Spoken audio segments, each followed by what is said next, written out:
2026학년도 상일여고 2학년 1학기 중간고사 총평 시작하겠습니다. 자, 문항 구성은요, 객관식 16문제, 서술형 4문제가 출제가 됐어요. 문제 수는 많지 않고 어떻게 보면 시간 여유가 좀 있을 수 있지 않나 이런 문제 수가 출제가 됐습니다. 그 출처는 보시면 대부분 이제 교과서나 아니면 저희 자체 교재나 시중에서 구할 수 있는 흔한 문제들을 벗어나지 않았어요. 그럼 그 안에서 난이도라도 좀 어려웠냐 이렇게 보면은 어렵다고 할 만한 문제가 딱 하나 정도 있는, 난이도 또한 그렇게 높지 않은 시험지가 맞았습니다. 주요 문제 한번 같이 보시자면 11번인데요. 시중에 널려있는 문제들은 보통 길이가 고정돼 있고 둘레가 고정돼 있고 넓이가 최대이고 싶다 이런 식으로 출제가 많이 되고 학생도 그게 익숙할 텐데 바뀌어서 이제 반대로 넓이가 고정돼 있고 둘레의 길이가 최소인 것을 물어봤어요. 문제 자체는 당연히 그렇게 어렵지 않습니다. 다만 이제 맨날 풀던 거랑 순서가 조금 뒤바뀌어 있으니까 그래서 당황한 학생들이 있을 수도 있겠다 이런 생각이 살짝 들고요. 약간의 변형이 있는 거죠. 자, 그 다음은 각도가 주어졌을 때 사인값, 코사인값 구하는 거는 너무 쉬운 문제. A스텝 같은 아니면 A스텝 같은 널리고 널리 문제인데 이제 굳이 이제 역함수끼리 교점 가지고 동경을 설정해 주셔가지고 특수각이니까 그걸로 풀어라 이렇게 주신 살짝의 변형이 들어간 문제 13번. 그리고 이제 어렵다고 할 수 있는 문제는 16번 정도가 유일할 것 같아요. 어떤 문제냐면 기존의 삼각방정식 문제를 풀 때는 2차 삼각방정식이 나왔을 때 인수분해가 뭐 깔끔하게 된다거나 간단하게 답이 나오거나 그럴 때가 되게 많았는데 실제로 이 녀석을 인수분해 해보면 고차식이 나옵니다. 그러니까 고차식이니까 1학년 때 배웠던 인수분해 할 때 인수정리 조립제법을 이용해서 인수분해 하셔야 되는 거고요. 고차방정식이니까 근이 여러 개 나올 텐데 하필이면 이제 범위의 제한을 줘서 사인값이 음수가 될 수 없으니까 안 되는 값들은 그냥 쳐내는 그런 형식의 문제가 출제가 됐어요. 그래서 이 16번 정도만큼은 학생들이 풀다가 어렵다고 느낄 수 있겠다는 생각이 좀 드네요. 문제가 한 줄밖에 안 되지만. 그리고 이제 20번이 있는데요. 학생들이 보통 이제 변수 치환해서 계산하는 것들, 확대되거나 좀 축소되는 것들, 이런 것들을 많이 싫어하기도 하고, 이제 학생들이 좀 생소해하는 대칭성 관련된 거기 때문에 아주 어려운 문제는 아니지만 주요 문항이라고 말할 수 있겠어요.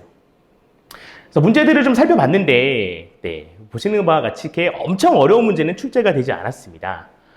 드리고 싶은 말씀 뭐냐면 이제 쉬운 시험 맞다 이겁니다. 다만 중간중간에 변형된 것들이 살짝 보이니까 살짝 변형된 거에서 당황했을까 당황하지 않았을까로 이제 판가름이 좀 났을 것 같고요. 또 중요한 것은 이제 주어진 시간 내에 푸는 거기 때문에 꼼꼼하게 잘 풀었는지 어디 계산 틀리지 않았는지 그런 것들이 중요한 것 같아요. 문항수도 적고 난이도도 낮은데 중요한 것은 1학년 때 공부했던 과목이랑 대수라는 과목은 과목 자체의 난이도가 차이가 있습니다. 그래서 1학년 때 이제 과거의 경험에 빗대서 아이들이 이번에 대비가 됐나 안 됐나라고 생각할 텐데 1학년 때처럼 준비했다면 실수가 좀 늘거나 점수가 조금 더 많이 흘렸을 가능성이 있다. 이렇게 되는 거겠죠. 그래서 컷을 한번 예측 한번 해보면 이제 쉬운 시험 맞았지만 예전부터 주던 프린트 배부가 이번엔 없었고 그리고 이제 학생들이 점수가 높으면 이제 서술형에서 많이 깎습니다. 그런 것들 생각해 봤을 때 지금 학생들이 계산한 자기 점수가 마지막까지 자기 점수인 경우는 많지 않을 거예요. 그래서 서술형 채점 이후까지 봤을 때 1등급 컷은 26점 전후로 형성이 되지 않을까. 이 컷은 22점 전후로 형성되지 않을까 이렇게 말씀을 드리겠습니다. 지난 시험은 지난 시험이고 다음 대비를 해야 될 텐데 이제 중간고사 문제를 다 봤으니까 어떤 방향으로 대비를 해야 될까 고민이 많으실 거예요. 사실 답은 명확하죠. 빠르고 정확하게 푸는 연습. 알고 있는 문제를 빠르고 정확하게 풀어야 이제 시험 점수가 이제 오른다는 건 당연한 얘기고. 그리고 이제 엄청 어려운 문제에 골똘히 이게 몰두하기보다는 내신 대비를 한다면 이제 살짝 바뀐 문제들이 중간중간 배치가 돼 있을 테니까 똑같은 문제 계속 푸는 것도 나쁘진 않으나 유사 변형 문제를 적극적으로 공부하는 모습, 연습 그런 게 필요할 거고요. 무엇보다 이제 변형했을 때 당황하지 않으려면 그 문제 하나를 온전히 깊이 이해해야 되기 때문에 변형에 대비해서 깊이 있게 어떻게 푸는 건지 뭐가 중요한 건지 학습하는 자세가 필요할 수 있겠어요. 이런 걸 1시간만 한다고 되는 것도 아니고 일주일만 한다고 되는 것도 아니고 그냥 일상처럼 몸에 배어 있어야 이제 단기간으로는 다음 시험 장기간으로는 이제 수능 성적까지 바라볼 수 있을 것 같아요. 근데 문제는 뭐냐면 애들한테 얘들아 너희 정확하게 풀어야 돼. 유사 변형 문제 대비 잘해야 돼. 깊이 있게 공부해야지 이런 얘기를 바라면 문제는 애들이 안 한다는 거예요.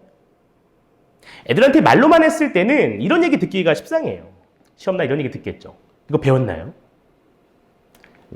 다 아는 건데 틀렸어요. 실수했네, 실수. 그래서 이런 얘기를 듣기 싫으면 이제 학원마다, 강사마다 본인의 노하우가 있을 거예요. 저희 같은 경우는 직접 설명을 시키는 사람도 있고요. 아니면 정확한 영상 풀이를 수백 개, 수천 개 운영하고 계시는 분도 계시고요. 마치 과외를 받듯이 한 명 한 명 잘 챙겨주는 쌤들도 계십니다. 그건 이제 학생과 저희가 함께 노력해서 기말고사 성적 대비를 해 봐야겠습니다.